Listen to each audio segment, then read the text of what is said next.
Assalamualaikum warahmatullahi wabarakatuh. Welcome to English lesson. Nah, selama 1 jam ke depan, insya Allah kita akan bersama dalam diskusi online bahasa Inggris. But for the first time, I want to share you English mind mapping. Jadi kita akan melihat secara sekilas target materi di kelas 8 untuk semester 1 dan 2. So, don't go anywhere and check it out. Oke, jadi di kelas 8 ini nanti kita akan berhadapan dengan 13 chapter. Are you ready? Of course, yes, you have to. Jadi kalian harus siap dan jangan sampai sakit karena materi kita tidak sedikit. Oke, di chapter 1 kita lihat, ini di semester 1 ya. Oke, langsung saja ke chapter 1 kita lihat It is English time. Di sini kita akan belajar 4 poin. Bagaimana caranya meminta perhatian, to get attention, and then to check if we are understood, and then to show appreciation to others, and then to tell what we or other people think of something. Itu di chapter 1. Kemudian di chapter 2 ada we can do it and we will do it. Di sini kita akan belajar to ask and give information related to willingness and ability to do something. Jadi belajar tentang kemampuan dan kemauan. Ini di chapter 2. Oke, chapter 3 we know what to do. Itu di sini kita akan belajar bagaimana caranya memberikan saran, giving advice, and then showing compulsion or rules or obligation. Jadi kita akan belajar memberikan saran dan juga menunjukkan suatu keharusan. Kamu seharusnya seperti ini.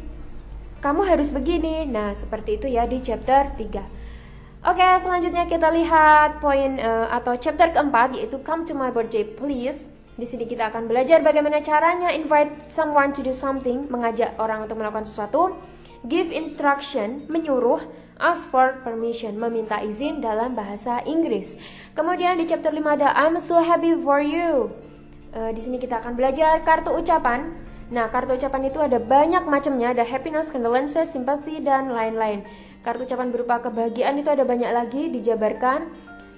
Condolences itu duka cita, ada banyak. Nah, nanti kita akan belajar di chapter 5 ya.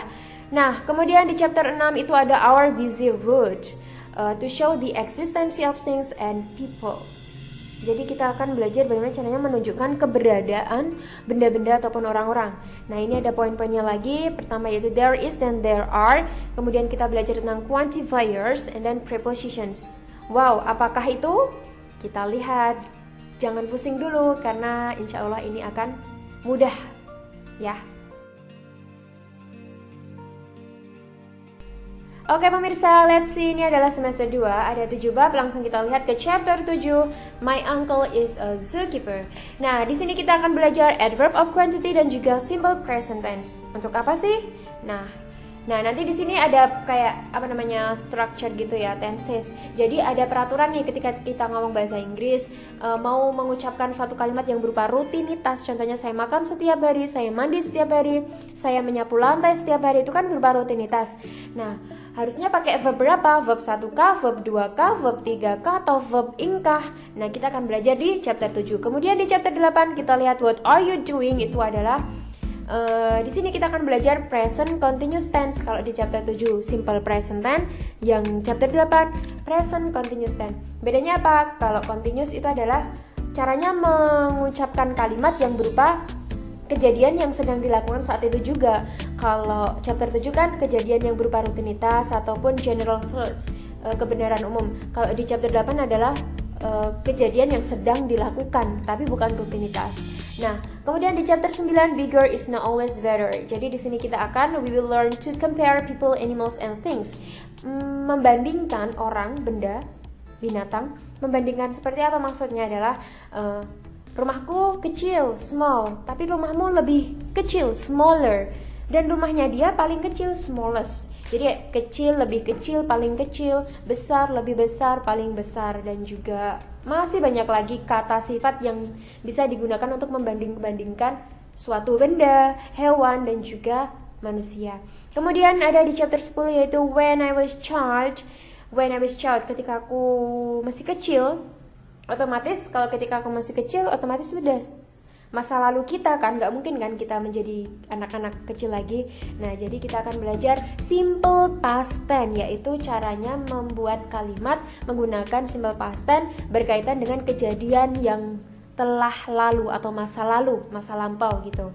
Nah, chapter 11 itu ada yes, we made it. Itu kita akan belajar tentang recount text. Nah, bisa kita lihat di sini recount text itu tentang bisa berupa tentang experience. Jadi kayak kita menulis teks ataupun bercerita tentang experience kita, pengalaman kita, bisa pengalaman yang menyedihkan, menyenangkan, yang tak terlupakan, kan banyak ya. Nah, kayak nulis diary gitu. Nah, nanti kita belajar recount text di chapter 11. Kemudian di chapter 12 kita lihat don't forget it please. Di sini kita akan belajar write short message and notice. Menulis pesan singkat dan juga notice pemberitahuan. Nah, kemudian di chapter terakhir yang kita tunggu-tunggu nih, we got a lot of histories. We will learn to get a message from a song. Kita akan belajar memaknai atau menafsirkan sebuah lirik lagu sehingga kita mendapatkan pesan dari lirik lagu itu. Misalnya tentang persahabatan. Kalau sahabat yang baik itu seharusnya seperti apa dan sebagainya. Kita akan mempelajari lirik lagu, kemudian mengambil pesan yang dapat kita ambil dari lirik tersebut. Oke, siap-siap ya.